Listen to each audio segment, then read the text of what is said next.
सभी से नमस्कार जी। और बताओ, आप सब ठीक हो? हम सब यहाँ सब बड़े बड़े आराम से हैं। और बारिश का महीना चल रहा है। अब तो बारिश थोड़ी बहुत होने लगी है और गर्मी से थोड़ी सी राहत मिली है। अभी पूरी तरह से नहीं मिली है, लेकिन थोड़ी सी राहत मिली है। और मैं एक कजरी गाने जा रही हूँ। जब खेतों में धान लगते हैं तो कजरी तो जब बारिश चालू होती है तो सावन भादों चलता ही रहता है कजरी। तो कजरी गा रही हूँ। अगर आप सबको अच्छा लगे तो ज़रूर बताना।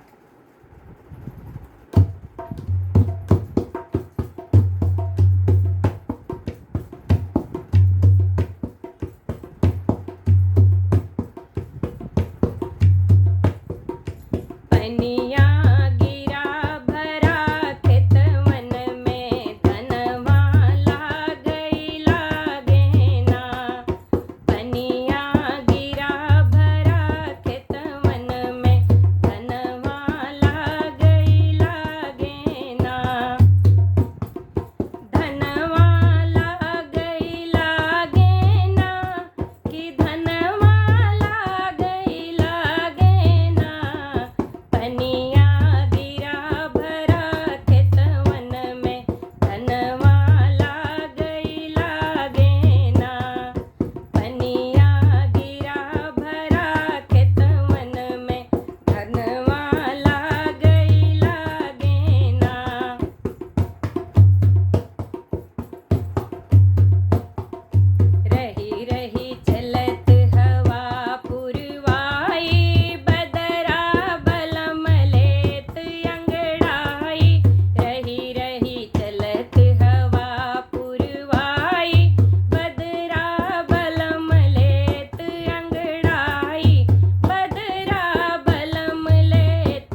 अगर झूले पे गाया जाता तो और भी मज़ा आ जाता। लेकिन चलो कोई बात नहीं, जैसे भी गा लो, गाने का भी मज़ा अलग होता है। जब झूला मिलेगा तो देखा जाएगा। और कैसा लगा ज़रूर बताना। नमस्कार।